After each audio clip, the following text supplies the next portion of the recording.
Alright, first things first, I must apologize to everybody, as my first episode impressions of the third season of Yuki Yuna as a hero, the Mankai chapter, was absolutely off base. It wasn't until after I posted and got my video up and everything, I discovered that this apparently takes place between the first season and the hero chapter. So all my theories and everything about it being beyond the point in which Shinji was gone are completely wrong. Which I should have caught because the Taishu was there, but I don't know, maybe I thought that the Taishu was possibly just still around. I don't know. It's been a long time since I watched the hero chapter. I completely missed the whole year placement being between the two seasons, but here I am to apologize. I was completely off base, and I am completely wrong. So everything that was taking place in the first episode was essentially before everything happened with the hero chapter. Which technically to this point still doesn't make sense to me because obviously Sonoko had joined the party after Togo had left, and I don't know, it's between the two of them, so it makes sense, I guess. So at any rate, the second episode opens up with obviously Togo is being talked to by the Taisho. They are saying they need a hero again, and she's like, well, the hero club has already done everything, leave the hero club alone, basically. And they're like, no, we just need a Miko. We just need one. And what I'm guessing they're talking about here is they want Togo to be this Miko, which, because I don't necessarily see that they go to Togo in order to get somebody else, which is odd because later on we find out there's other girl named Aya, and she is a Miko, and she was basically performing a ritual to protect the Sentinels as they went out.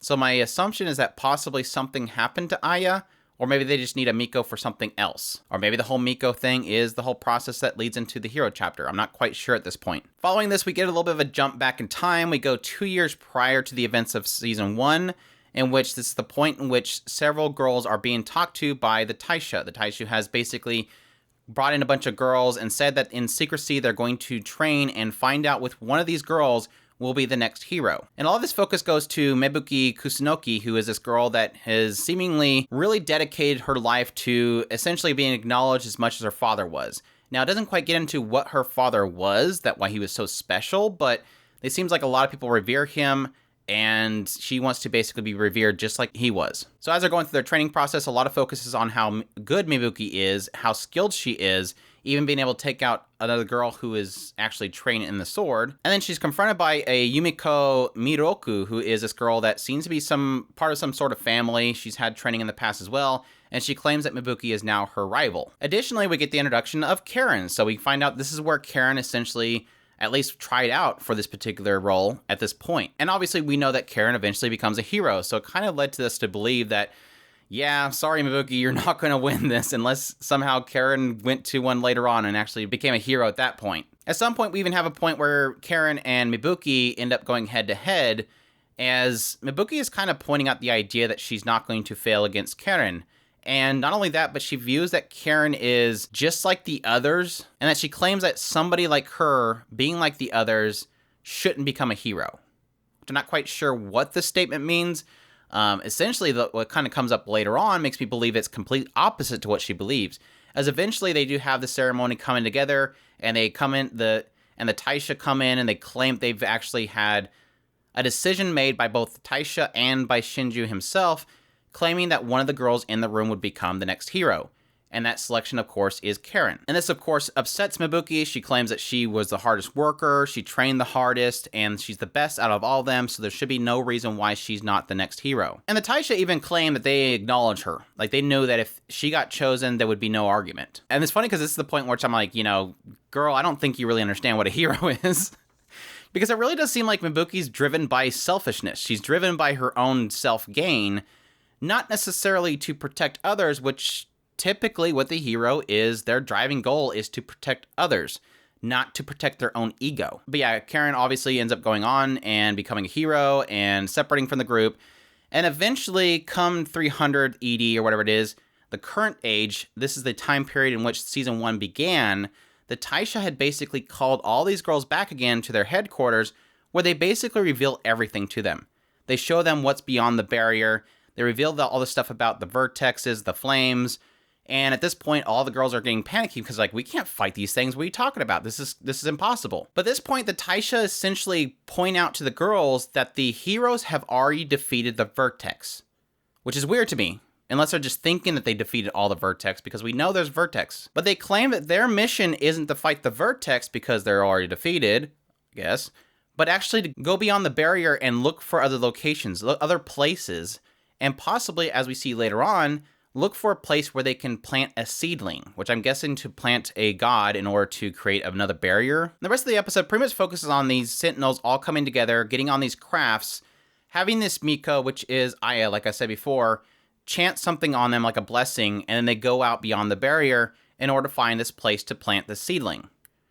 And at some point, they're confronted by a huge swarm of these Stardusts, which again I thought were vertexes, and they have to fight up against them, and obviously a lot of them are just inexperienced, they're all panicking, and Mibuki is there to really enforce them to fight back and fight with courage. At some point, this barrier that the Miko has kind of erected is kind of holding back the vertex, then at some point they break through.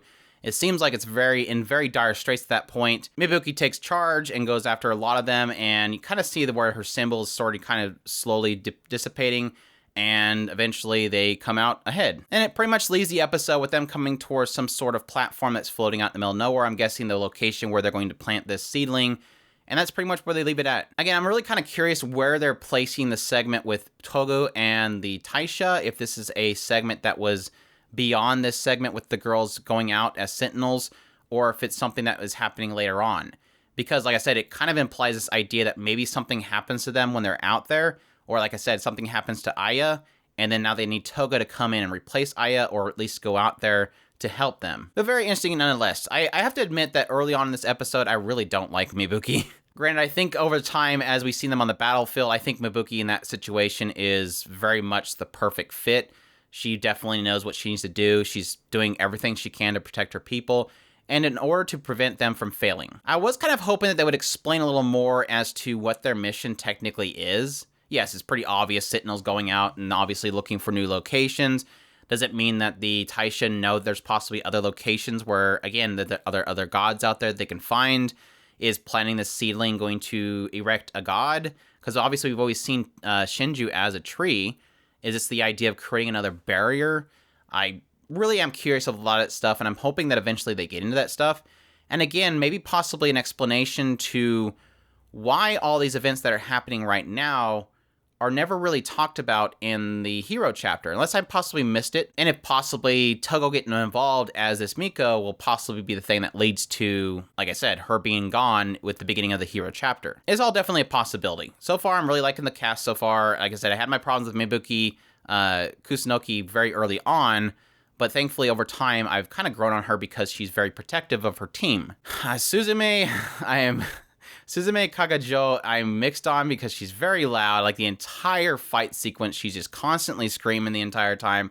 Understandably so, but at the same time, that could get annoying having her scream and panicking every 2 seconds. I did like the aspect of the ranged people with the shields and then possibly melee people kind of offsetting that whenever there's something that breaches the line. That kind of formula is pretty cool. It was also really cool to see, I guess, technically the origin story of Karen. I've technically always liked Karen as a character. She was probably one of my favorite characters in the old series. But yeah, like I said, I technically came into this episode kind of bummed out because, like I said, I wanted something more beyond the hero chapter to see really this post-Shinju world. But thankfully, this episode kind of sparked my interest, as I'm kind of curious to see what they're planning on doing beyond the border. What these Sentinels are actually may possibly achieve. Maybe, again, what possibly Togo can be involved with it. I've also heard a lot of statements saying that this particular chapter isn't that very long. So there's a possibility that might be only a 6-episode story arc, and then maybe that second half might be into something else. Either way, like I said, was down at first, but now I'm kind of excited again. Any Yuki Yuna is going to be fantastic for me. It's just, like I said, the only disappointment I have is that was what my mindset was going to, and I was excited for that. But like I said before, I apologize for completely butchering my first episode impressions and being completely off base with it, but I think I'm back in order now. I'll find out in the comments, and we'll see if a bunch of people go, no, wait, you got it wrong, Mibuki's this, and you're in the wrong spot, and actually the whole meeting at Taishu's headquarters was after the hero chapter, you just didn't know about it. Yeah, we'll see. But yeah, that's my thoughts on the second episode of Yuki Yuna as a Hero, the Great Mankai chapter. I hope you guys enjoyed this video. If you did, leave a like down below. Comment, let me know what of the episode or what I got wrong. Subscribe if you haven't already. Share this video if you can. Support us on Patreon if you can. We definitely appreciate everybody that does. And y'all take care.